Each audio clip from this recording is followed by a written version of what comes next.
Shalom, haleluya, puji Tuhan.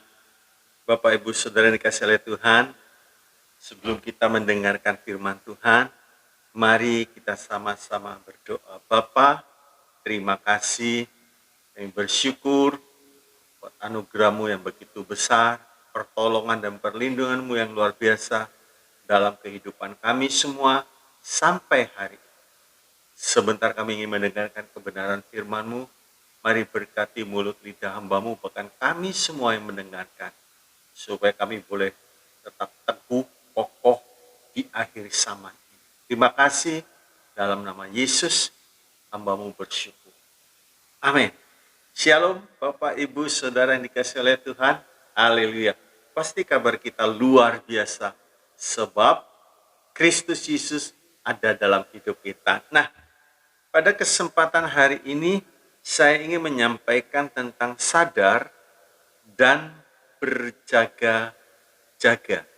Sadar dan berjaga-jaga. 1 Tesalonika 5 ayat 6 sampai yang ke-8. 1 Tesalonika 5 ayat 6 sampai 8, demikian firman Tuhan. Sebab itu baiklah jangan kita tidur seperti orang lain, tetapi berjaga-jaga dan sadar. Sebab mereka yang tidur waktu malam, dan mereka yang mabuk waktu malam. Tetapi kita yang adalah orang-orang siang, baiklah kita sadar, berbaju sirakan iman dan kasih, dan berketopongkan pengharapan keselamatan. Amin. Bapak Ibu Saudara yang dikasihi oleh Tuhan, di ayat yang ke-6, sebab itu baiklah jangan kita tidur seperti orang-orang lain. Di sini bukan berarti kita tidak boleh tidur, saudaraku, tidak. Tapi jangan tidur dalam arti kita tidak berjaga-jaga. Karena hari-hari ini kita melihat tambah hari tambah dekat dengan kedatangan Tuhan. Nah, kita akan melihat sebagai orang beriman, ya, kita harus selalu berjaga-jaga dan siuman. Tadi dalam 1 Tesalonika 5:6 dalam terjemahan lama begini bunyinya, sebab itu biarlah jangan kita tidur seperti orang-orang lain, melainkan biarlah kita jaga dan siuman. Ya. Siuman itu artinya sadar, begitu sama saudara. Ya, nah mengapa Tuhan menyuruh kita seperti ini? Kalau kondisi aman, semua baik, semua tertib, nah, kita nggak akan disuruh seperti ini. Tapi karena ada satu oknum, yaitu iblis, yang selalu dia mencari kesempatan, dia selalu mencari peluang. Nah, sebab itu orang beriman, para pelayan Tuhan, disuruh berjaga-jaga. Di dalam 1 Petrus 5 ayat yang ke-8 dikatakan demikian, sadarlah, ya, sadarlah dan berjaga-jagalah, lawanmu si iblis berjalan keliling sama seperti singa yang mengaum-aum dan mencari orang yang dapat ditelannya. Jadi fokus kita lihat, kita sadar, kita berjaga-jaga, sebab musuh kita itu rajin, ya. Dia beredar-edar, dia cari peluang, dia lihat ada nggak orang beriman yang mabuk, yang tertidur rohaninya, dan seterusnya. Nah, sebab itu Tuhan mengatakan harus dilawan, ya, harus dilawan, jangan dibiarkan. Kalau orang itu sadar, siuman, dia tidak lengah, dia bisa melawan, ya, dia bisa menghadapi. Saya beri contoh begini, jangan sampai kita lengah. Ya. Tuhan Yesus memberi nasihat Petrus, Yohanes, Yakobus untuk berdoa. Waktu itu apa ada sesuatu yang dahsyat? Belum kelihatan. Tapi Tuhan Yesus Dia berkata kepada murid-muridnya, kamu berjaga, kamu berdoa. Ya.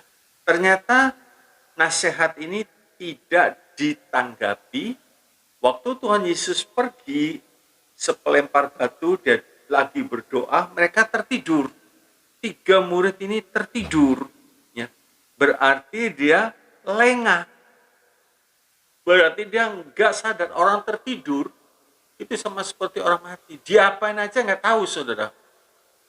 Ada orang datang mau membunuh, ya dia tertidur pulas, nggak tahu apa-apa. Sebab itu Tuhan beritahu, berjaga, berdoa. Tidak dapatkah kamu berdoa bersama dengan aku sejam saja? Nah, hari-hari ini kita perlu mengerti, perlu menyadari, perlu ada satu hubungan yang erat dengan Tuhan, berdoa. Jangan sampai kita lengah, ya. Jangan sampai kita lengah. Sebab musuh kita itu iblis, dia tidak pernah putus asa. Sekali dia kalah, enggak langsung menyerah terus enggak datang lagi. Enggak. Di dalam Lukas 4 ayat yang ke-13, Lukas 4:13 dikatakan demikian. Sesudah iblis mengakhiri semua pencobaan itu, ia mundur daripadanya dan menunggu waktu yang baik. Setelah Yesus dicoba-coba nggak kena, apakah menyerah? Tidak. Dia cari kesempatan, dia mundur seketika saja, mundur sebentar, dan dia mulai menunggu waktu yang baik. Waktu yang baik bagi iblis itu adalah di saat orang beriman, di saat para pelayan Tuhan tidak berdoa, tidak berjaga-jaga, tidak bersekutu dengan Tuhan, tidak diisi oleh firman Tuhan. Itu seperti itu, saudara. Di dalam Matius 12, 43-45, waktu rumah itu dibersihkan, bersih. Tapi ternyata dibiarkan kosong. Orang beriman yang sudah dilahirbarukan bersih. Total, bersih, saudaraku. Tapi bukan berarti terus diam. Enggak. Nah, waktu rumah itu dilihat kosong, setan datang lagi. Dia panggil 7 kawannya menjadi 8 kali lebih jahat. Itu setan. Ya. Sebab itu kita harus menyadari, orang Kristen yang sudah merdeka bukan berarti tidak perlu diisi dengan firman. Tuhan mengatakan kita carang, Tuhan Yesus pokok, kita harus lekat. Ya. Harus lekat. Kalau kita nggak lekat itu namanya patah. Ya. Terlepas. Maka tidak heran kalau orang beriman putus hubungan dengan Tuhan Yesus, sangat mudah dikalahkan, sangat mudah ditipu oleh iblis. Ya. Sangat mudah.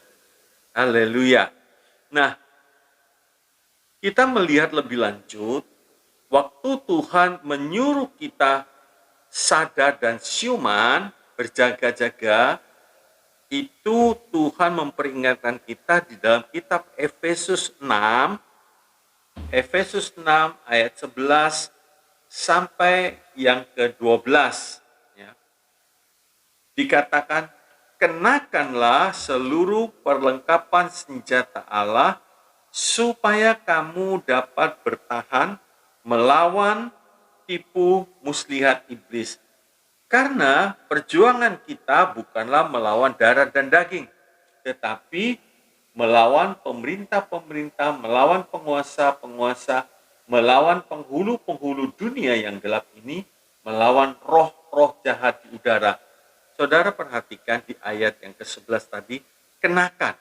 Jadi kita harus aktif memakai, mempergunakan seluruh perlengkapan senjata Allah supaya kita bisa bertahan melawan tipu muslihat.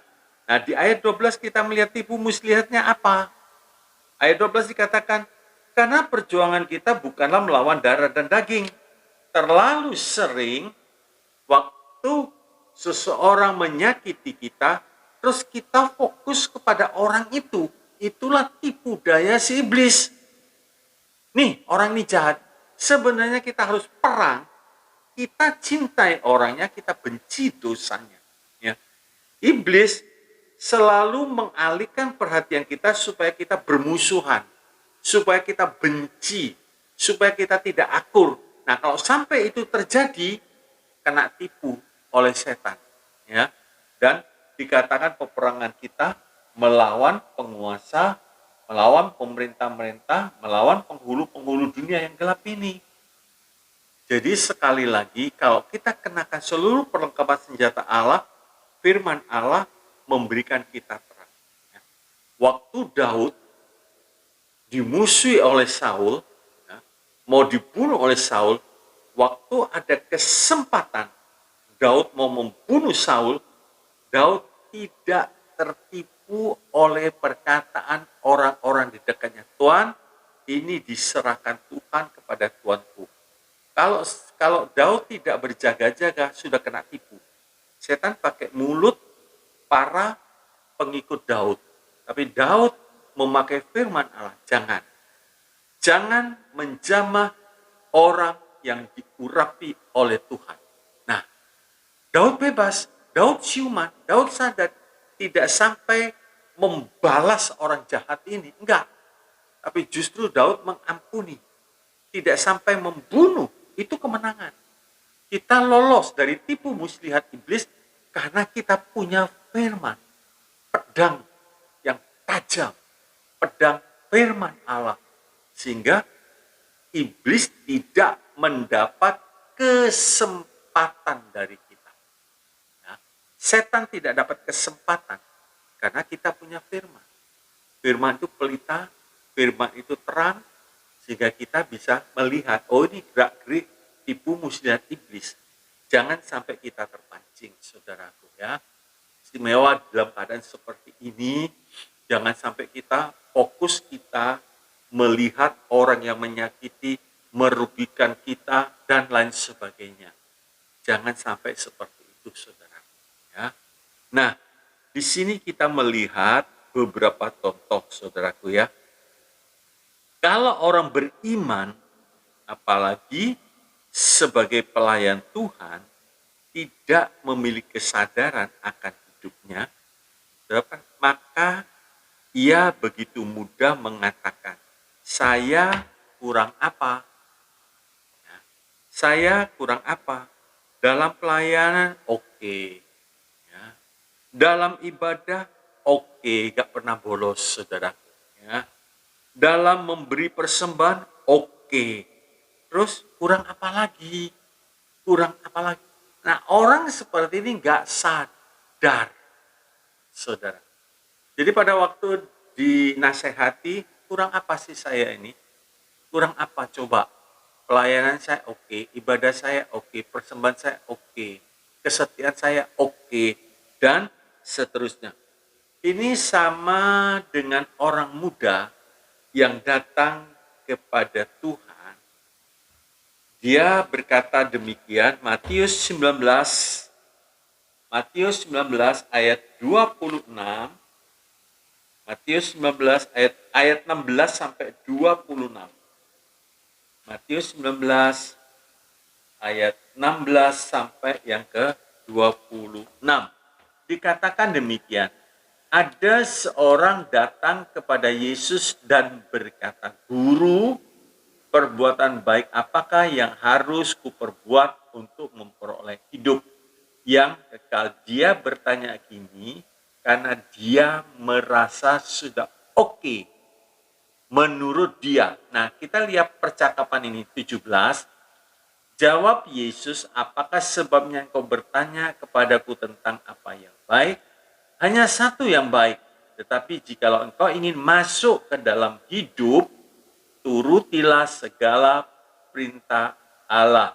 Kembali orang muda ini berkata, kata orang itu kepadanya, perintah yang mana? Kata Yesus, jangan membunuh, jangan berzina, jangan mencuri, jangan mengucapkan saksi dusta, hormatilah ayahmu dan ibumu, dan kasihilah sesamamu manusia seperti dirimu sendiri. Wah, senang saudara, karena ini sudah diperbuat sejak muda. Sebab itu dengan yakin penuh dia berkata, Kata orang muda itu kepadanya, semuanya itu, semuanya itu telah kuturuti, apalagi yang masih kurang. Dengan kata lain, aku kan sudah oke Tuhan. Semua aku turuti ini, aku sudah oke. Dia tidak bisa melihat kekurangannya. Nah, di ayat yang ke-21 kata Yesus kepadanya, jikalau engkau hendak sempurna, pergilah jualah segala milikmu dan berikanlah itu kepada orang-orang miskin, maka engkau akan beroleh harta di surga. Kemudian datanglah kemari dan ikutlah aku. Ketika orang muda itu mendengar perkataan itu, pergilah ia dengan sedih sebab banyak hartanya. Nah, di sini dia nggak bisa lihat bahwa dia terikat oleh kekayaan, terikat oleh harta. Sebab itu kalau seseorang ikut Tuhan Yesus masih terikat dengan harta, percuma. Nah, yang lain sudah bagus, tapi dia terikat oleh harta. Akar segala kejahatan adalah tamak akan uang. Ya, segala jenis kejahatan. Nah, 23, Yesus berkata kepada murid-muridnya, aku berkata kepadamu, sesungguhnya sukar sekali bagi seorang kaya untuk masuk ke dalam kerajaan surga. Sekali lagi aku berkata kepadamu, lebih mudah seekor unta masuk melalui lubang jarum daripada seorang kaya masuk ke dalam kerajaan Allah. Ketika murid-murid mendengar itu sangat gemparlah mereka dan berkata, jika demikian, siapakah yang dapat diselamatkan? 26, Yesus memandang mereka dan berkata, bagi manusia hal ini tidak mungkin, tetapi bagi Allah segala sesuatu mungkin. Nah, kita melihat, tadi saya katakan kurang apa saya? Pelayanan gak oke, ibadah oke, persembahan oke, kesediaan oke, dan semua oke. Dia nggak bisa melihat sesuatu yang tersembunyi. Begitu ditunjuk, kaget dia sakit, terus dia pergi, nggak mau. Ya, nggak mau. Nah, begitu juga saudaraku, ya. Kalau seorang sedang mabuk, sedang tidak siuman, sedang tidak berjaga-jaga, dia tidak sadar akan keadaannya sendiri. Dia merasa sudah baik, dia merasa sudah oke, sama seperti begini. Dia bisa lihat kesalahan orang lain, tapi dia tidak bisa melihat balok yang ada di dalam matanya. Sebenarnya orang ini sudah bagus dia datang kepada Tuhan, sayangnya dia tidak bisa dinasehati, sayangnya dia tidak bisa ditegur, sayangnya dia tidak bisa diarahkan. Akhirnya dia lebih baik memilih mundur daripada mengikut Tuhan Yesus. Nah, orang seperti ini sangat sulit untuk menerima nasihat atau teguran. Ya. Jadi orang seperti ini sulit.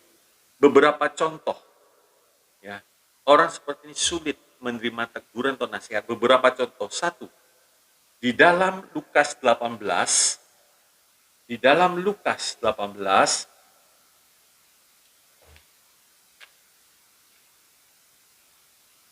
Lukas 18 ayat yang ke-9 sampai yang ke-14.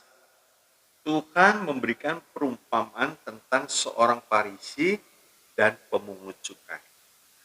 Kalau saudara perhatikan ini, tujuan mereka baik. Dia mau datang untuk berdoa.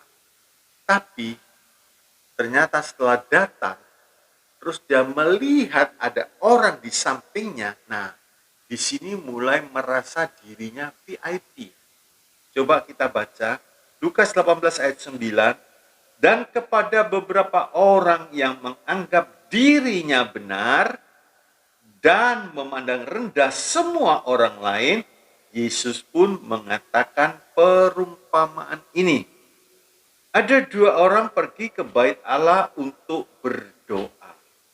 Yang seorang adalah Farisi, dan yang lain pemungut cukai. Orang Farisi itu berdiri dan berdoa dalam hatinya begini, "Ya Allah, aku mengucap syukur kepadamu." Dia mulai, baik, sudah mengucap syukur, baik, bagus. Karena aku tidak sama seperti semua orang lain. Nah, dalam pengucapan syukur, mulai dia membandingkan dengan orang lain. Bukan perampok, bagus saudara. Bukan perampok, bagus. Bukan orang lalim, bagus. Bukan pezina, bagus. Dan, nah ini berikutnya nih. Dan bukan juga seperti pemungut cukai. Saudara kalau sudah merasa dirinya benar, dirinya hebat, dirinya luar biasa.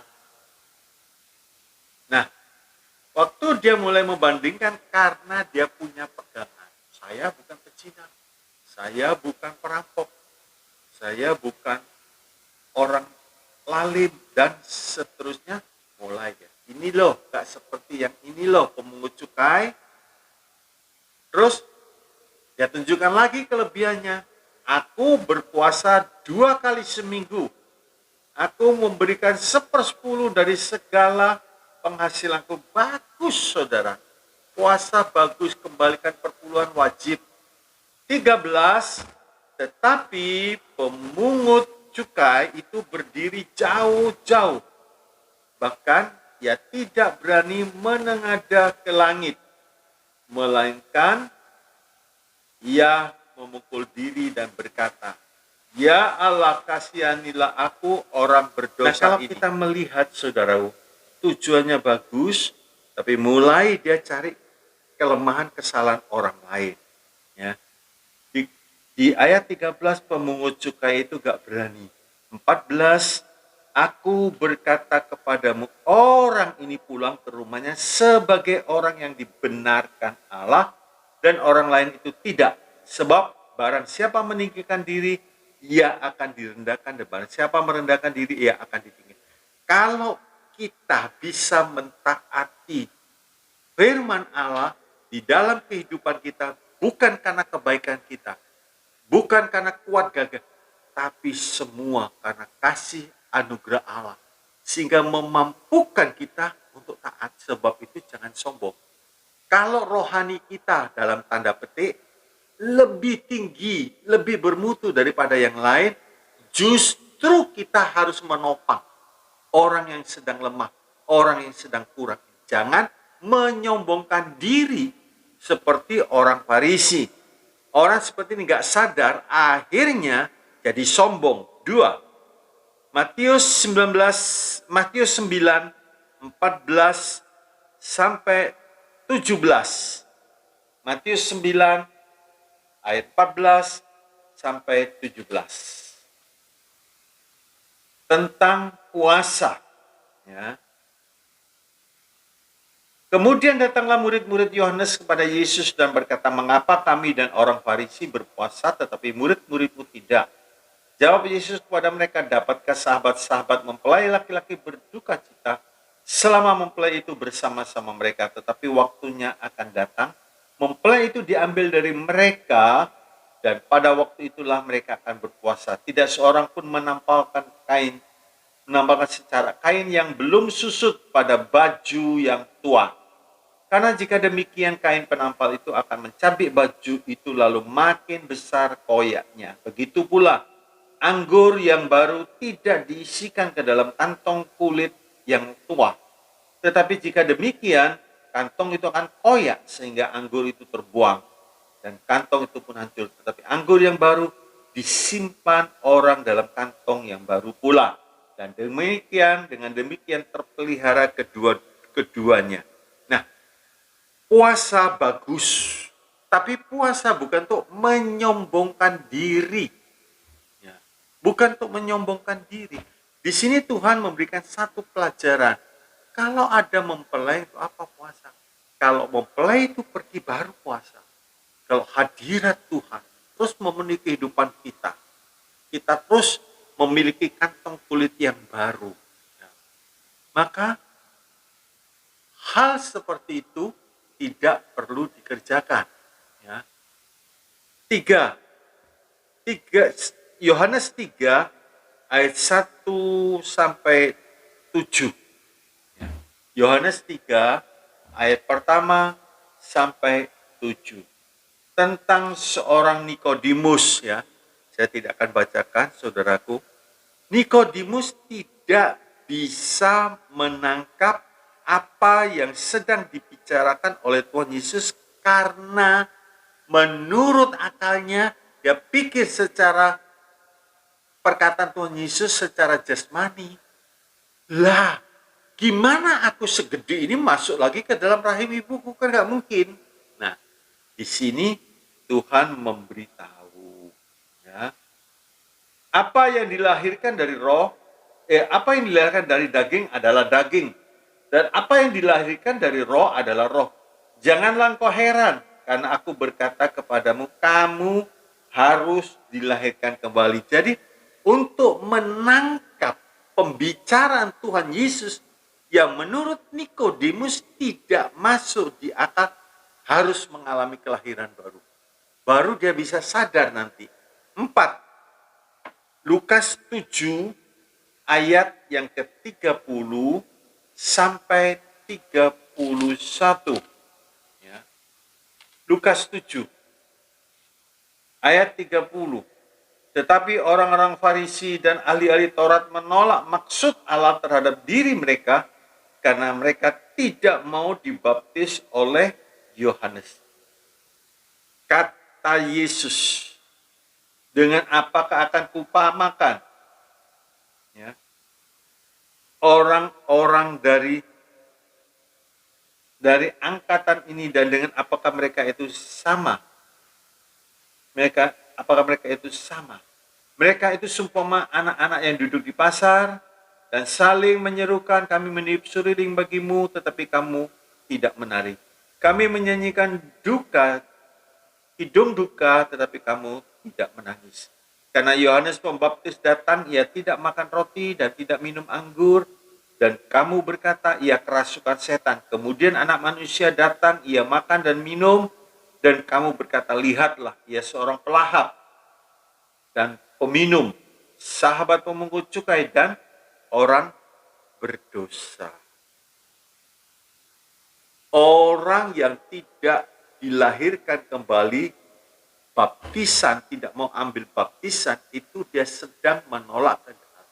Nah, orang seperti ini nggak bisa mengerti rahasia Allah yang lebih dalam lagi, nggak bisa mengerti, saudaraku, ya.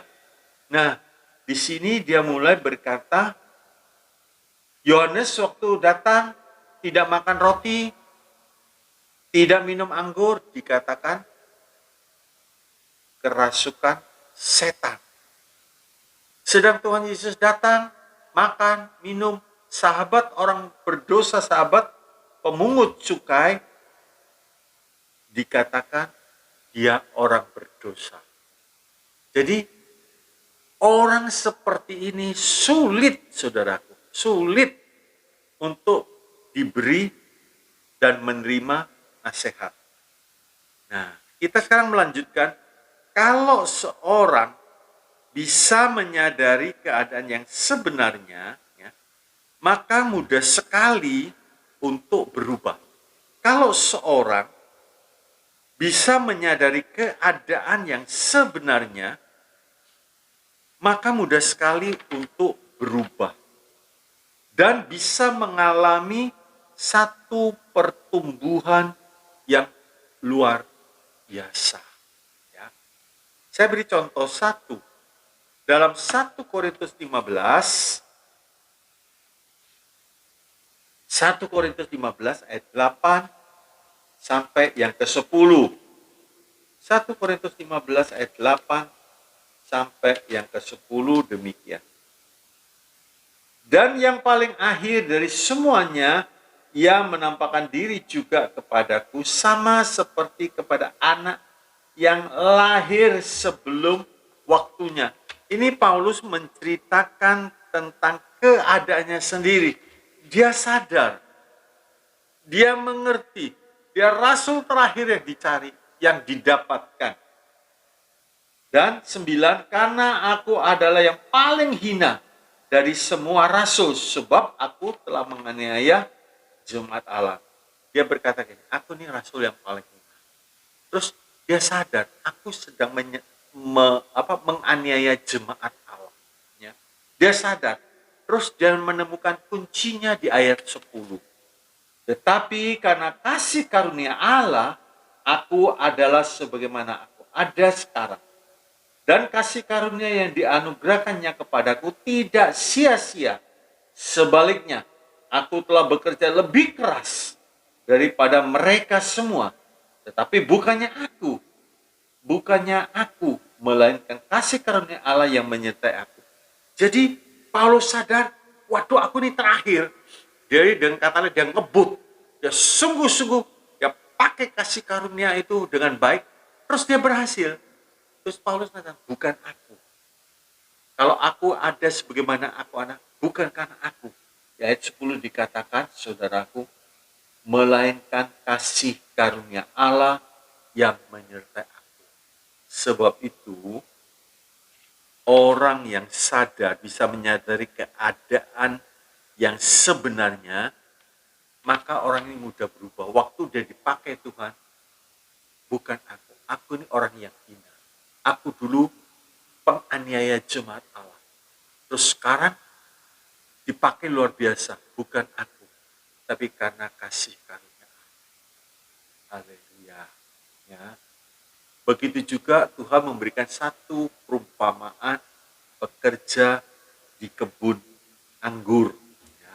Di dalam Matius 20 ayat 1 sampai yang ke-6. Matius 20 ayat 1 sampai yang ke-6.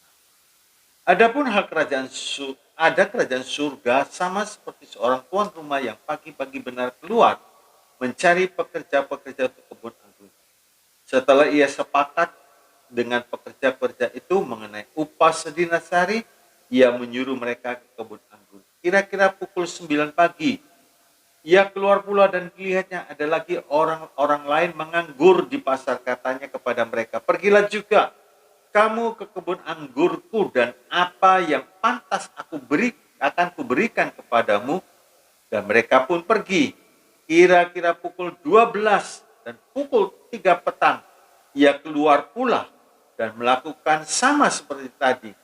Kira-kira pukul 5 petang ia keluar lagi dan mendapati orang lain pula. Lalu katanya kepada mereka, mengapa kamu menganggur saja di sini sepanjang hari? Nah, kita melihat ayat yang ke-16. Demikianlah orang yang terakhir akan menjadi yang terdahulu, dan yang terdahulu akan menjadi yang terakhir. Kita yang sudah lama mengenal Tuhan Yesus, sudah pelayanan, kalau tidak berjaga-jaga, menganggap dirinya sudah tua dalam rohani. Terus ada orang yang baru percaya, terus dia nyadari, waduh, usiaku tinggal segini, kesempatanku tinggal segini, ya pakai habis-habisan. Ya pakai habis-habisan. Ternyata dapat upah yang sama. Terus Tuhan mengatakan, yang terdahulu menjadi terkemudian. Yang terkemudian menjadi terdahulu. Jangan sampai ada di antara kita sudah puluhan tahun, atau mungkin belasan tahun dan seterusnya, tetapi ternyata pertumbuhannya stagnan mati. Ada orang yang baru pertama kali masuk, loh kok upahnya sedinar, terus mereka merasa kecewa. Ini kok dipakai, saya kok enggak. Bapak, Ibu, Saudara dikasih oleh Tuhan, ya, ingat baik-baik, Paulus begitu sungguh-sungguh dia menemukan ayat 10 dalam 1 Korintus 15 ayat 10 tadi, oleh karena kasih karunia Allah. Haleluya. Yang kedua, Lukas 19 ayat 1 sampai 10 tentang Sakius. Lukas 19 ayat 1 sampai 10 tentang Sakyus. Saya ceritakan, Sakyus ini kepala pemungut cukai. Ya. Dan terkenal gak baik. Bukan seluruh pemungut cukai, dia cukai terus gak baik. Gak. Kebetulan peristiwanya di sini tentang Sakyus. Terus Sakyus ini dengar apa itu ada, oh ada Yesus mau lewat. Ternyata dia orangnya pendek, orang tidak memberi kesempatan untuk melihat.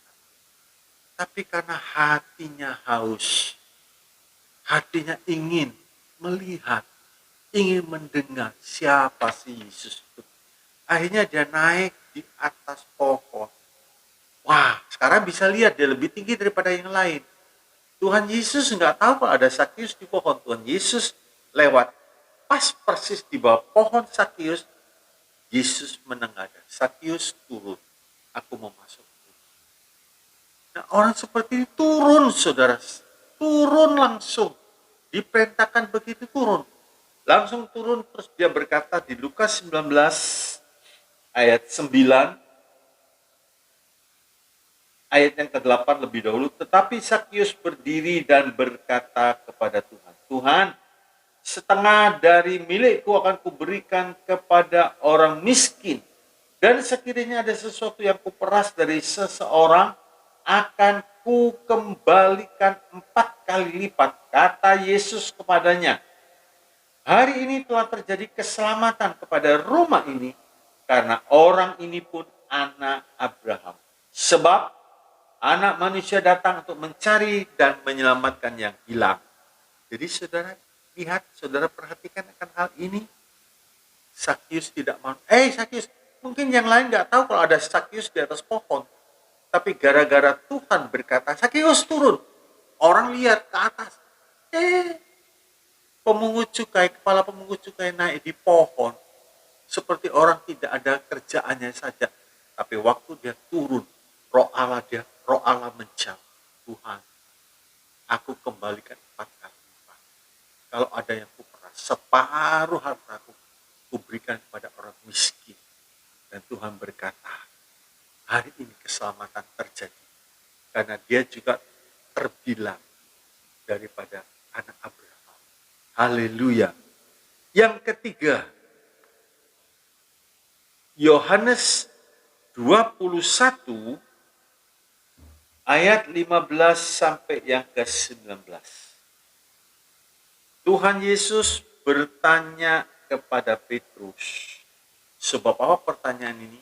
Itu dimulai daripada waktu itu Petrus bertanya, yuk aku mau kembali lagi, mau menangkap ikan. Aku pergi mau menangkap ikan.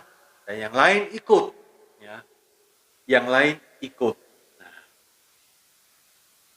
Terus Petrus mengalami satu perjumpaan, percakapan dengan Tuhan. Dan terakhir dikatakan begini dalam Yohanes 21 ayat 15. Sesudah sarapan, Yesus berkata kepada Simon Petrus, Simon, anak Yohanes, apakah engkau mengasihi aku lebih daripada mereka ini? Jawab Petrus. Jawab Petrus kepadanya, benar Tuhan, engkau tahu bahwa aku mengasihi engkau. Kata Yesus kepadanya, gembalakanlah domba-domba. 16, kata Yesus pula kepadanya, untuk kedua kalinya, Simon, anak Yohanes, apakah engkau mengasihi aku? Jawab Petrus kepadanya, benar Tuhan, engkau tahu bahwa aku mengasihi engkau. Kata Yesus kepadanya, gembalakanlah domba-domba. Kata Yesus kepadanya untuk ketiga kalinya, Simon, anak Yohanes, apakah engkau mengasihi aku? Maka sedih Petrus, sedih hati Petrus, karena Yesus berkata untuk ketiga kali, apakah engkau mengasihi aku? Dan ia berkata kepadanya, Tuhan, engkau tahu segala sesuatu, engkau tahu bahwa aku mengasihi engkau. Kata Yesus kepadanya, gembalakanlah domba-domba. 18, aku berkata kepadamu sesungguhnya ketika engkau masih muda, engkau berjalan kemana saja kau kehendaki. Tetapi jika engkau sudah menjadi tua, engkau akan mengulurkan tanganmu, dan orang lain akan mengikat engkau dan membawa engkau pergi ke tempat yang tidak tidak kau hendaki. Dan hal ini dikatakannya untuk menyatakan bagaimana Petrus akan mati dan memuliakan Allah. Sesudah mengatakan demikian, ia berkata kepada Petrus, ikutlah aku. Jadi saudaraku, Petrus gagal. Kembali lagi ke pekerjaan yang lama. Berjumpa dengan Tuhan Yesus, panggilan Tuhan kepada Petrus ditekankan sampai 3 kali. Kalau orang sekarang berkata, kok cerewet, tanya saja sampai 3 kali diulangi. Apa enggak dengar? Tapi di sini Tuhan menekankan habis-habisan. Setelah Petrus sedih, hatinya dicakmak. Dia merasa hancur. Kenapa Tuhan sampai 3 kali? Dan di sini Tuhan mulai menyingkapkan matanya. Waktu engkau muda, engkau pergi kemana engkau suka. Tapi waktu engkau tua, engkau mengulurkan tangan dan ikat. Engkau pergi kemana engkau tidak suka. Tuhan mau menekankan bahwa Petrus akan mati dengan cara demikian. Sebab itu Tuhan berkata, ikut aku. Haleluya, haleluya. Bapak, Ibu, Saudara dikasih oleh Tuhan. Kalau dirinya sadar, Petrus sadar, iya, aku ini kok kembali lagi. Dalam Lukas 5, Petrus menangkap ikan, jalannya koyak. Terus Tuhan kata, Petrus, engkau akan menjadi penjala manusia. Terus dia ikut. Sampai Tuhan Yesus mati, dia kecewa lagi. Kok mati Tuhan? Terus dia mulai mengeluarkan satu pernyataan. Aku mau menangkap ikan. Yang lain ikut. Sebab itu Tuhan memberitahu, muda engkau mau pergi semaumu sendiri. Tapi nanti pada waktu tua, engkau memberikan diri ikan. Engkau pergi kemana engkau tidak suka. Dan Tuhan kata, ikutlah aku. Kalau kita ikut Tuhan, itu sumber kekuatan. Itu sumber penghiburan. Ya. Haleluya. Sebab itu Tuhan berkata, ikutlah aku. Sudah jangan lihat yang lain. Ya. Jangan membandingkan dengan yang lain. Ikut Tuhan, fokus. Fokus kepada Tuhan. Sehingga kita bisa menyelesaikan tugas kita. Seperti Tuhan mengatakan, bukan kehendakku yang jadi, tapi kehendakmu Bapa. Haleluya. Nah, waktu Petrus diberitahu bahwa ia akan menyangkal Tuhan Yesus, Petrus tidak bisa menyadari dan memahami nasihat dari gurunya. Dalam Markus 14 ayat 30, 31, Markus 14 ayat 70 sampai 73, di situ Tuhan memberitahu, kamu akan menyangkal. Gara-gara Petrus, Yohanes, dan Yakobus tidak bisa berdoa bersama dengan Tuhan. Belajar, saudaraku, kita bisa menyadari, memahami nasihat dari guru kita, dari kebenaran firman Tuhan. Kalau firman Tuhan menempelak kita, kita sadar. Iya, kita sadar begitu. Ya.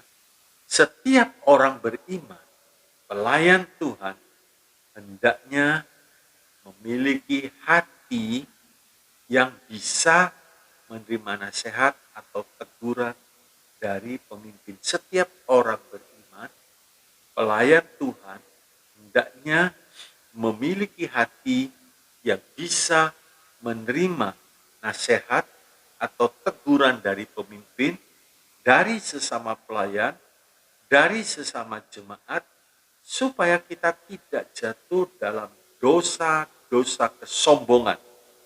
Karena merasa dirinya sudah benar. Orang muda merasa dirinya benar. Ya, kurang apa? Saudaraku, kita perlu untuk dinasehati. Amsal 29 ayat yang pertama. Amsal 29 ayat yang pertama, dikatakan demikian.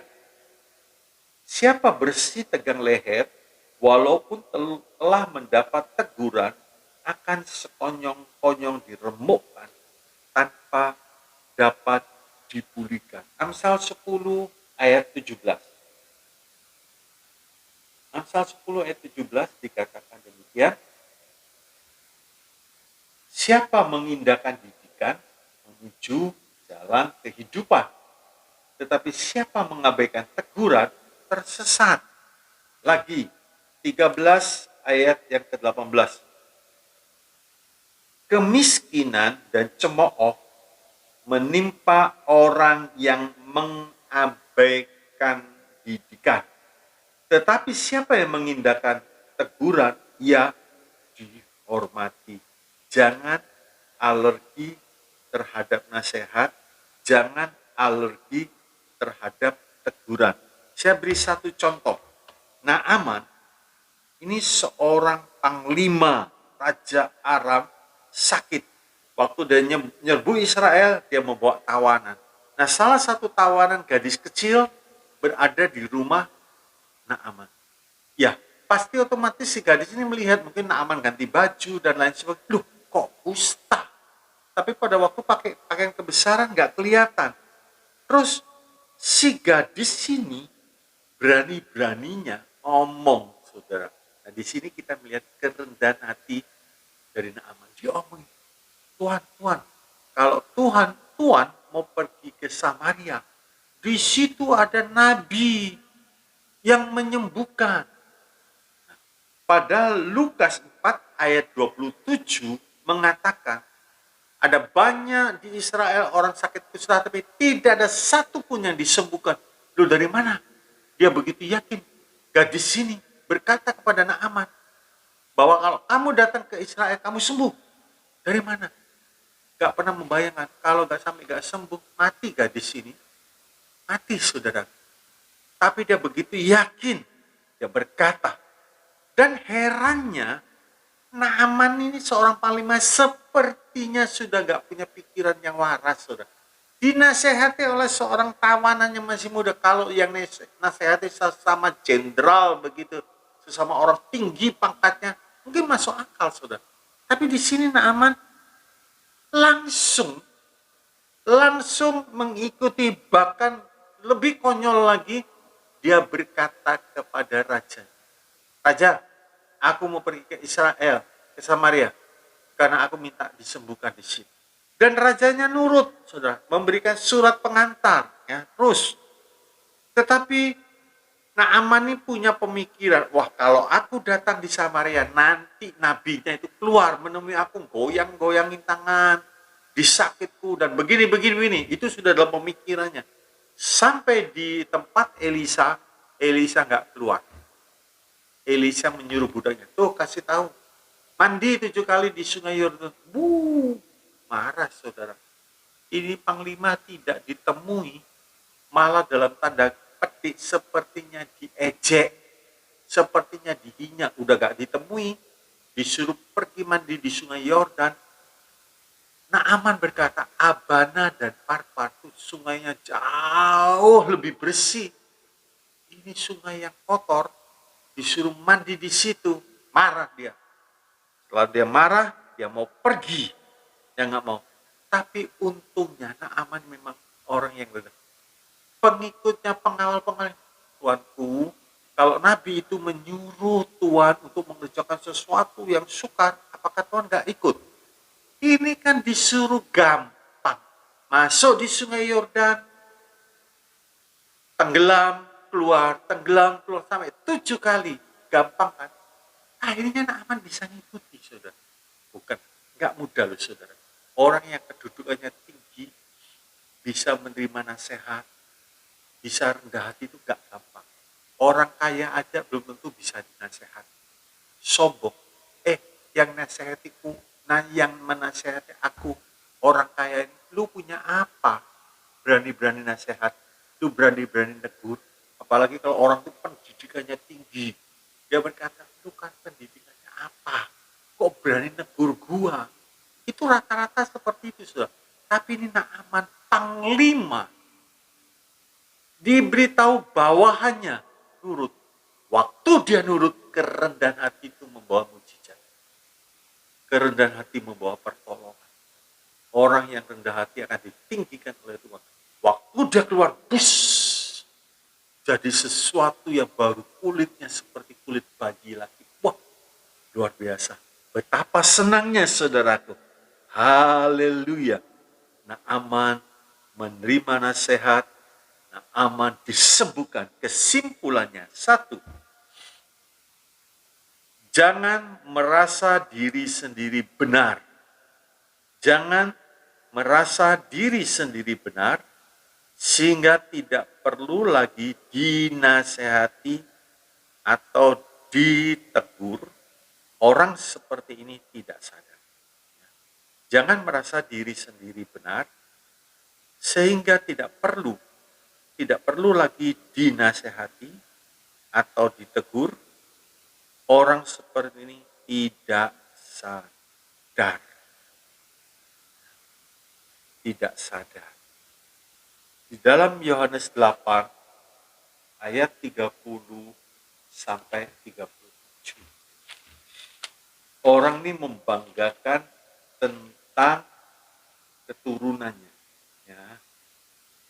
Setelah Yesus mengatakan semuanya, Yohanes 8 ayat 30 sampai 37, banyak orang percaya kepadanya. Maka katanya kepada orang-orang Yahudi yang percaya kepadanya, jikalau kamu tetap dalam firman-Ku, kamu benar-benar adalah murid-Ku. Dan kamu akan mengetahui kebenaran, dan kebenaran itu akan memerdekakan kamu. Saudara perhatikan di ayat 33, jawab mereka, kami adalah keturunan Abraham, dan tidak pernah menjadi hamba siapapun. Bagaimana engkau dapat berkata, kamu akan merdeka? Kata Yesus kepada mereka, aku berkata kepadamu, sesungguhnya setiap orang yang berbuat dosa adalah hamba dosa. Dan hamba tidak tetap tinggal dalam rumah, tetapi anak tetap tinggal dalam rumah. Jadi kamu pun benar-benar, apabila anak itu memerdekakan kamu pun benar-benar mereka sombong. Karena merasa keturunan Abraham, VIP, VIP. Dan Tuhan mulai bongkar. Orang yang berdosa itu hamba daripada dosa. 2. Belajar menerima nasihat dan belajar juga menasehati.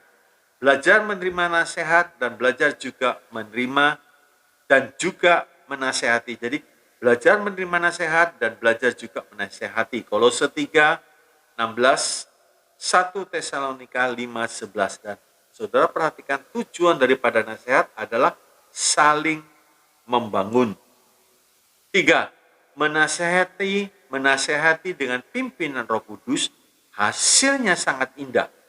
Amsal 25 ayat 11, bandingkan dengan Ayub 11 ayat 1 dan 2. Ya. Dan Amsal 12 ayat 25, orang yang dipimpin oleh Roh Kudus, perkataannya itu menyegarkan. Tuhan Yesus memberkati. Mari kita berdoa. Bapa di dalam sorga, di dalam nama dan Tuhan Yesus, biar lewat kebenaran firman-Mu, seluruh umat-Mu boleh sadar dan berjaga-jaga. Sebab kami melihat beberapa tanda-tanda dari kedatangan Tuhan Yesus. Jangan sampai ada yang tertidur. Jangan sampai ada yang mabuk oleh dunia ini, sehingga tidak berjaga-jaga. Kami percaya Tuhan mencintai, Tuhan memberikan firman-Nya, supaya umat-Mu sadar kembali dan mau berjaga-jaga. Terpujilah nama-Mu, kami serahkan seluruh umat-Mu, sudah mendengarkan kebenaran firman-Mu, Engkau berkati. Berkati pekerjaannya, berkati rumah tangganya, berkati kesehatannya, berkati masa mudanya, berkati pelayan. Terpujilah nama-Mu, dalam nama Tuhan Yesus, kami bersyukur dan berserah. Semua yang percaya katakan amin. Tuhan Yesus memberkati. Haleluya.